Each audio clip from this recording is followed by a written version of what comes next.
Well, bakers, it's summertime, so I thought it was the perfect opportunity to show you how to make Dairy Queen's iconic ice cream cake. This is such a delicious recipe, favored by millions, and it is really easy and it's a fun recipe for the summertime. And we are going to take, some little shortcuts that are going to make it taste really good and really simple to make. So we're going to start out by preparing our springform pan. This is a 9-inch springform pan. We are going to lay 2 very big pieces of cling wrap into the pan because we need to be able to pull this out later with lots of overhang. You'll thank me later. Over to the side. So in the classic Dairy Queen cake, there is a layer of cookie crumbs in the middle. So here I have crushed Oreos. Now these Oreos are crushed with the filling and everything. You can do this in a bag, you can do it on a food processor, whatever you like. But having that creamy filling in there just makes it so much better. And we're gonna mix this with a little bit of butter. Just mix until all the crumbs are coated in butter. And then pop it onto a baking tray. So now we're going to bake this. And the reason we're going to do that rather than just put it into the cake like this is because this will actually get soft and kind of mushy if you don't bake it off in the cake. And then once you bake it, it has a lovely crunchy texture and it stays crunchy. So you get like those lovely textures of the soft ice cream, the crunchy center, the whipped cream on top. So once they're on your pan, they are ready to go into the oven. Bake your crumbs at 350 degrees Fahrenheit, 180 degrees Celsius for around 10 minutes. That's all they need. So here are cookie crumbs, a little bit hot, but they toast up really nice and fast. Woof. And they do kind of clump together, which is kind of nice because you get that texture. So we can set these over to the side and let's start to build our cake. So now for this recipe, we're not getting fancy. I went to the grocery store like any other sane person and I picked up tubs of ice cream because that's how I roll now. I'm tired, I have a 4-year-old and I have very little time to bake, but I do want to eat sweet things all the time. So this is it. So get a vanilla and a chocolate, any of your favorite. Now here's what we're going to do. We're going to put this into a bowl first, which might seem like a bit of a funny thing. Why don't you just put it into the pan? The thing about it is it has to be kind of mixed up a little bit beforehand to get all an even texture. So it can smoothly go into the prepared pan. Not much. We don't want it to start melting on us. We just want it to get it where it's nice and soft and even, just like that. So this looks good. I have my pan here. Because I had had this ice cream sitting out for around 20 minutes, it actually was the perfect texture to go into our pan. With a spatula, I'm just going to flatten it out, get it all the way into those corners because we want to get a lovely finished, clean edges on our ice cream cake. And I see Ami left me a palette knife because she's saying, Gemma, use a palette knife, don't use a spatula. So don't tell her I did that. But a palette knife will get it all the way into the corners and it will make sure that your layer is even. So now in America, nearly everybody knows Dairy Queen. And ice cream cakes is something that they specialize in. Lovely, there's our vanilla ice cream layer. Here we go with our Oreo crumbs. Now that they've cooled down, sprinkle them all over the top, having the, the creamy ice cream, and then the crunch of these crumbles will be really nice. Some of my favorite recipes, and yours actually, are when I do homemade versions of popular recipes. Like I did Krispy Kremes, I did Dunkin' Donuts, I made a crumble cookie, we did Starbucks milkshakes years ago, goldfish crackers, Ritz crackers, homemade graham crackers. Really fun recipes that now you can make at home. If you go to biggerbolderbaking.com, you will find all of those and a lot more. Okay, lovely. Push that down with your hand. So the next step of the recipe is, you guessed it, fudge sauce. Look at that. Feel free to buy a good quality fudge sauce or you can make your own at home. It's really easy. And if you were going to pick one, I would say Ghirardelli is a great brand, really good quality. And all we're going to do is just drizzle this all over our cookie crumbs. Nice and even, and make sure you get all the way to the sides. We don't want anybody to be left out. I have to say, having a 5-year-old myself, this is a fantastic kid-friendly recipe. Not only is it easy for them to make, they will also love to eat it.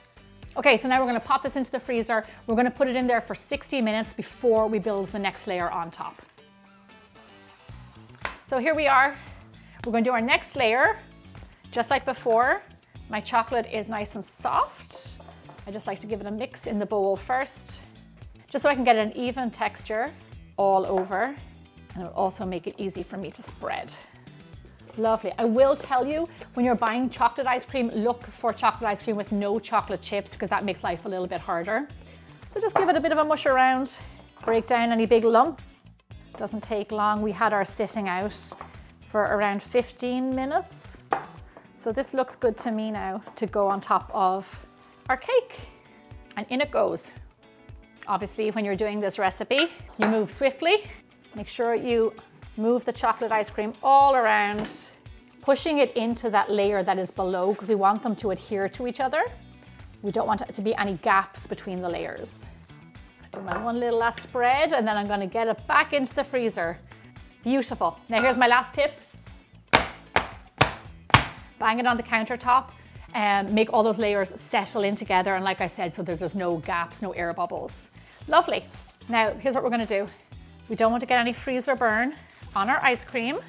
So cover this up so the ice cream is protected. Now your cake is pretty much almost there. So it goes back into the freezer for a minimum of 4 hours. I like to do it overnight actually to make sure that's really solid. And the beauty of this is that it can be made in advance, probably up to a week just like this. And then when you need it, to take it out and you decorate it. So when your ice cream cake is frozen, it's going to be time to assemble soon. So this is the perfect moment while it's still in the freezer to make the whipped cream topping. So in my bowl, I have a heavy whipping cream, something around 36% fat solids, really, really high to get it lovely and thick. Into this, I'm going to add in some powdered sugar for a little bit of sweetness. It also helps it freeze better. Without the sugar, you kind of just end up with like frozen cream. So this is much better. Now you can do this on a stand mixer. You can do it with an electric hand mixer. All you want to do is just whip them up together until stiff peaks form. I will say stiff peaks when you're decorating a cake. You do want stiffer peaks than normal. If I was saying you were dolloping cream on top of a cake or whatever it is, it's different. But we want a little bit stiffer for this. It'll make your life easier when it comes to decorating and piping. Okay, I'm gonna stop here. You see the way that's nice and thick? That is the thickness that you want when you're decorating this cake. Okay, so our cream is ready to go. I'm gonna grab the ice cream cake and let the fun begin. So here is my lovely cake, ready to go. Carefully pull back that cling wrap. If it seems a bit hard, maybe give it a minute. So here I have a turntable. I find them really easy for decorating. They're not totally necessary, but it does make life easier. Here's the thing, we built this cake upside down. What we want to do when it comes out, you can do whatever you want actually, to be honest with you, but we're going to invert it upside down on to the top. So vanilla becomes the top, chocolate becomes the bottom. And we do this so we end up with a lovely smooth surface on top, just like when you would a regular cake, to be able to decorate. Give it a little bit of a tidy up. The good thing about ice cream cake is that you don't like flatten or cut off sides. What I'm going to do is decorate the tops and the sides with the cream, and then I'm going to save a little bit to be piped on after, so it looks just like the real thing. Don't think too much about this. Go over the top, go down the sides, just like you would any cake. And I will say, don't get too fancy with it. You'd want to move fast and not spend too much time, because otherwise your cake will decide to start to melt. Lovely. I'm going to just tidy up the top and the sides. Lovely. I mean, seriously, look at it. It's an ice cream cake. Who's not going to love that? The last thing I'm going to do is pipe some rosettes on the top of the cake, just to give it that iconic look. And then the piece de resistance, the iconic glass or maraschino cherry on top of the rosettes. Because you cannot have an ice cream cake without a maraschino cherry. George loves the ideas of these, and he always wants them on top of his ice cream sundaes, but he never eats it. He's more in love with the idea of it. And then a few just classic sprinkles on top. I'm going to pop this back into the freezer for a minimum of 30 minutes. Let that cream harden, and then I'll let you see just how amazing it looks on the inside. This summer season, why not be that house on the block that makes the best ice cream cake? All your family and friends are going to love it, especially the kids. It can be made in advance, it is big enough to feed a crowd, and with your sprinkles and cherries on top, it looks amazing. And once you cut in, they really get to see the surprise on the inside. The chocolate, the cookie, the fudge sauce, the vanilla ice cream. Bring it to picnics, 4th of July parties, even up to Labor Day. You can enjoy this dessert all summer long. Some of my favorite things all in one bite. I really hope you enjoyed this video. If you want to see more summer recipes, then get comfy. I've got hours of content for you to check out. Thanks so much for watching. I'll see you back here again soon.